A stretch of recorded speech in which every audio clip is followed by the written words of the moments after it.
बच्चों, आज हम आपके कक्षा 10 के गणित का अभ्यास 16.1 के प्रश्न हल करेंगे। अभ्यास 16.1 में घन और घनाभ घन एवं घनाभ के क्षेत्रफल और आयतन से संबंधित प्रश्न है। पहला हम प्रश्न लेते हैं। पहला प्रश्न है, एक घनाभ 12 सेमी लंबा, 9 सेमी चौड़ा और 5 सेमी ऊंचा है। घनाभ का संपूर्ण पृष्ठीय क्षेत्रफल एवं आयतन ज्ञात कीजिए। ठीक है, अब इसको हल करते समय हम सबसे पहले ये लिख दिया हल। हल में हम सबसे पहले लिखेंगे दिया हुआ क्या है, तो हम यहां लिख देंगे दिया है। क्या दिया हुआ है? घनाभ की एल लंबाई कितनी दी हुई है? 12 सेमी। बी चौड़ाई कितनी दी हुई है? 9 सेमी। एच ऊंचाई कितनी दी हुई है? 5 सेमी। ठीक है, अब क्या करना है? संपूर्ण पृष्ठीय क्षेत्रफल करना है। तो पहले संपूर्ण पृष्ठीय क्षेत्रफल का सूत्र लिख दी। घनाभ का संपूर्ण पृष्ठीय क्षेत्रफल क्या होता है? 2 कोष्टक एल बी लंबाई गुणा चौड़ाई प्लस बी एच चौड़ाई गुणा ऊंचाई प्लस एच एल ऊंचाई गुणा लंबाई। ठीक है, अब इनका मान रख दीजिए। 2 कोष्टक एल कितना है? 12 गुणा 9 प्लस बी गुणा एच, बी है 9 गुणा एच 5 प्लस एच गुणा एल 5 गुणा 12। अब इनका गुणा कर दीजिए। तो बाहर तो 2 है ही, कोष्टक के अंदर 12 का 9 से गुणा किया 108 प्लस 9 का 5 से गुणा किया 45 प्लस 5 का 12 से गुणा किया 60। अब अंदर वालों को जोड़ दीजिए। अंदर वालों के जोड़ेंगे तो आपके हो जाएंगे 213। 213 को 2 से गुणा कर दीजिए 426। तो ये संपूर्ण पृष्ठीय क्षेत्रफल आपका आ गया 26 सेमी स्क्वायर, या इसको वर्ग सेमी भी लिख सकते हैं। अब अगला क्या पूछ रहा है? आयतन पूछ रहा है। क्या पूछ रहा है? आयतन। आयतन को सूत्र लिखिए। आयतन बराबर क्या होता है? घनाभ का आयतन। घनाभ का आयतन होता है लंबाई गुणा चौड़ाई गुणा ऊंचाई। अब इनका मान रख दीजिए। लंबाई कितनी है? 12 गुणा चौड़ाई कितनी है? 9 गुणा ऊंचाई कितनी है? 5। ठीक है, अब इनको गुणा कर लीजिए। गुणा करोगे 12 और 9 को गुणा करोगे कितना होगा? 108। 108 को आपके 5 से गुणा करोगे तो आ जाएगा 540। 540 आयतन। आयतन की इकाई क्या होती है? आयतन की इकाई होती है घन सेमी। इसको घन सेमी लिखेंगे। घन सेमी लिखो या सेमी क्यूब लिख दो। इस प्रकार से इस प्रश्न का हल हो गया। आपका क्षेत्रफल संपूर्ण पृष्ठीय क्षेत्रफल 226 सेमी स्क्वायर और आयतन 540 घन सेमी यानी सेमी क्यूब हो गए। ठीक, अब दूसरा प्रश्न है 16.1 का ही 16.1 का ही दूसरा प्रश्न है। दूसरा प्रश्न देखो क्या है? 3 घनों की भुजाएं क्रमशः 8 सेमी 6 सेमी और 1 सेमी है। ठीक है, उन्हें पिघाल कर एक नया घन बनाया जाता है। 3 घन थे, उनको पिघाल करके एक घन बना दिया। नए घन का संपूर्ण पृष्ठीय क्षेत्रफल ज्ञात कीजिए। अब ये ध्यान रखना है, जब भी घनों को या किसी भी आकृति को पिघाल कर नई आकृति बनाई जाती है तब उसका आयतन है वो सभी आकृतियों का आयतन मिल जाता है। अब यहाँ पहले तो लिख लेंगे, हल करेंगे तो ये दिया हुआ क्या है? दिया है। क्या दिया है? 3 घनों की भुजाएं। 3 घनों की भुजाएं दी हुई है। क्या दी हुई है? एक तो है एक घन की भुजा है 8 सेमी, दूसरे घन की भुजा है 6 सेमी और तीसरे घन की भुजा है 1 सेमी। अब तुम्हें पता है घन की तो सभी भुजाएं बराबर होती हैं, ये तुम्हें पता है ना। तो ये 3 घनों की भुजाएं दी हुई है। अब हम क्या करेंगे? सबसे पहले इन घनों का, तीनों घनों का आयतन निकाल करके जोड़ना है। तो हम पहले लिखेंगे घन का आयतन। घन का आयतन का सूत्र लिख लो। घन के आयतन का सूत्र क्या होता है? भुजा क्यूब, या इसको एल क्यूब भी लिखते हैं। एल भुजा एल क्यूब हो गया। अब हम क्या करेंगे, तीनों घनों का कुल आयतन वो किसके बराबर होगा? नए घन के आयतन के बराबर होगा। तो यहां लिख देंगे नए घन का आयतन। नए घन का आयतन क्या होगा? तीनों घनों के आयतन का योग। तीनों घनों के आयतन का योग है वो नए घन के आयतन के बराबर होगा। तो तीनों घनों के आयतन का योग कर लो।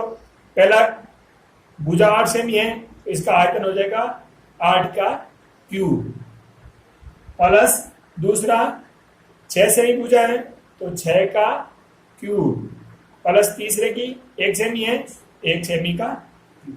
ठीक है, अब इनका क्यूब निकाल लीजिए।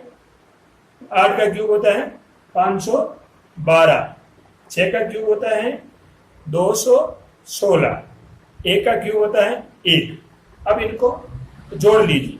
तो ये जोड़ेंगे तो आपका हो जाएगा ये 500 और 200 700, और ये 12 और 16 28 और 29 कितने हो गए? 729। तो इन तीनों घनों का आयतन है उनका योग क्या हो गया? 729 सेमी क्यूब। ये आयतन हो गए। और ये किसके बराबर है? ये नए घन के आयतन के बराबर है। तो ये नए घन का आयतन क्या हो गया? 729 सेमी क्यूब, यानी सेमी क्यूब या घन सेमी, ये आयतन हो गया। अब हम क्या कर लेंगे, हमें ज्ञात करना है संपूर्ण पृष्ठीय क्षेत्रफल। और संपूर्ण पृष्ठीय क्षेत्रफल के लिए हमें चाहिए भुजा नए घन की। तो नए घन की भुजा ज्ञात करेंगे। नए घन की भुजा ज्ञात करने के लिए हमें पता है कि घन की भुजा निकालते हैं। नए घन की भुजा, नए घन की भुजा निकालने के लिए क्या करना पड़ता है? आयतन का घनमूल लेना पड़ता है। किसका घनमूल लेना पड़ता है? आयतन। आयतन का घनमूल का ये साइन है, अंडर रूट के ऊपर 3 लिख दो, ये घनमूल होता है। ठीक है, तो इसका आयतन कितना है नए घन का? 729। तो 729 का घनमूल। तुम्हें घन और घनमूल याद होने चाहिए, कुछ तो 10 तक तो याद होने चाहिए। मैं यहां लिख रहा हूं। 1 का घन क्या होता है? 1 का घन 1 होता है। 2 का घन क्या होता है? 8 होता है। 3 का घन क्या होता है? 27 होता है। 4 का घन क्या होता है? 64 होता है। 5 का घन क्या होता है? 125 होता है। 6 का घन क्या होता है? 216 होता है। 7 का घन क्या होता है?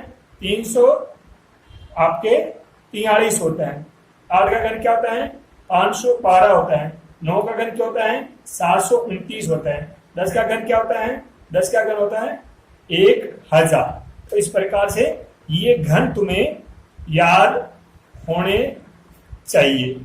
तो इस प्रकार से ये घन याद होंगे तो इनके उल्टा घनमूल हो जाएगा। यहाँ कितना आया है? 729। तो 729 का घनमूल कितना आ जाएगा? 9। तो यहाँ नए घन की जो भुजा है वो कितनी आ जाएगी? 9 सेमी आ जाएगी। हमें ज्ञात क्या करना है? नए घन का संपूर्ण पृष्ठीय क्षेत्रफल ज्ञात करना है। तो नए घन का संपूर्ण पृष्ठीय क्षेत्रफल, और घन के संपूर्ण पृष्ठीय क्षेत्रफल का सूत्र होता है 6 भुजा स्क्वायर। 6 भुजा स्क्वायर होता है तो 6 भुजा कितनी आ गई? 9। तो 9 का स्क्वायर। 6 गुणा 9 का स्क्वायर क्या होता है? 81। तो 6 और 81 को गुणा कर लेंगे। 6 और 81 को गुणा करेंगे तो आपका आ जाएगा 486 सेमी स्क्वायर या वर्ग सेमी। ये आपका नए घन का संपूर्ण पृष्ठीय क्षेत्रफल हो जाए। आपके 16 पॉइंट है एक प्रश्न वाले का चौथा प्रश्न देखो क्या कहता है। एक ठोस घन का प्रत्येक पृष्ठ 100 सेमी स्क्वायर है।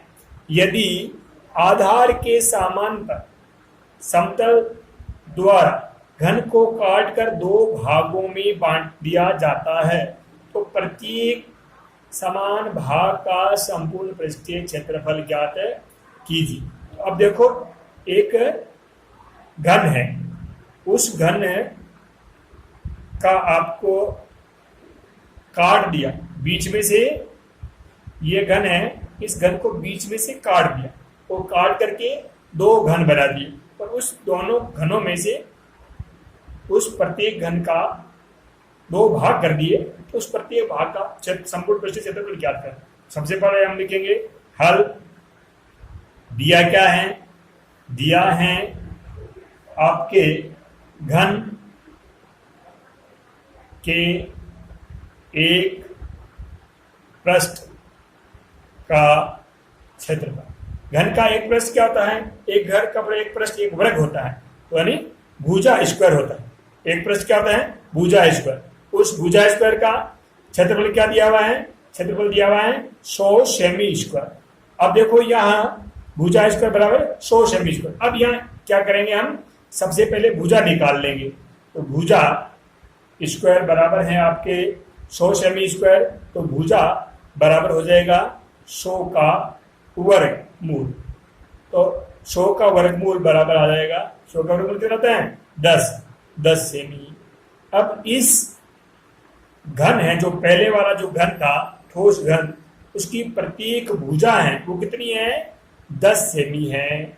अब 10 सेमी में से अब इसको काटेंगे तो ये जो ऊंचाई के समान, इसके आपके आधार के समांतर काटेंगे तो ये ऊंचाई दो भागों में बढ़ जाएगी। तो ऊंचाई पहले 10 सेमी थी, उसकी कटने से दो बराबर भाग 5-5 सेमी हो जाएगी। तो ये यहाँ हम लिखेंगे, हम क्या लिखेंगे कि घन को आधार के समांतर काटने पर नए बने दोनों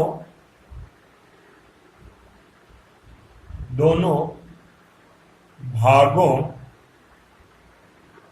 की ऊंचाई पहले 10 थी घन की, उसमें 2 का भाग दे दिया, आधा कर दिया, 5 सेमी। ऊंचाई कितनी हो गई? 5 सेमी। 5 सेमी हो गई। अब क्या करेंगे? अब हम नए घन का जो प्रत्येक भाग नया बना है उसका संपूर्ण पृष्ठीय क्षेत्रफल ज्ञात कर लेंगे। तो अब नया घन है वो कैसा हो गया? एक घनाभ के आकार का हो गया। तो हम लिखेंगे नए भाग की भुजाएं क्रमशः, जो नया भाग बना है उसकी भुजाएं, आधार की दोनों लंबाई चौड़ाई तो बराबर रहेगी, यानी L बराबर तो 10 सेमी रहेगी, और चौड़ाई भी B बराबर भी आपकी 10 सेमी रहेगी। लेकिन ऊंचाई को काट दिया तो H बराबर कितनी हो जाएगी? 5 सेमी हो जाएगी। ठीक है। अब नए बने भाग का क्षेत्रफल निकाल लेंगे। नए बने प्रत्येक भाग का संपूर्ण पृष्ठीय क्षेत्रफल। तो अब घनाभ का सूत्र लगेगा, क्योंकि अब इसकी लंबाई चौड़ाई ऊंचाई तीनों बराबर नहीं रह के अलग अलग हो गई। तो 2LB plus BH plus HN। ठीक है। अब इनका मान रख देंगे। 2 कोष्टक, लंबाई है 10, चौड़ाई भी 10, प्लस चौड़ाई 10 गुणा 5 प्लस ऊंचाई 5 गुणा लंबाई 10। अब इनको गुणा कर लेंगे। 2 कोष्टक, 10 और 10 गुणा किया 100, 10 5 को गुणा किया 50, प्लस 5 और 10 को गुणा किया आपका हो गया 50। ठीक है। अब इनको अंदर वालों को जोड़ लेंगे। अंदर वाले 100, 150 और 200 हो गए। ठीक है। अब ये हो गया 200 और 200 को 2 से गुणा किया 4। तो ये नया जो भाग बने दोनों, उसका क्षेत्र संपूर्ण पृष्ठ क्षेत्रफल हो गया 400 सेमी स्क्वायर। ठीक है।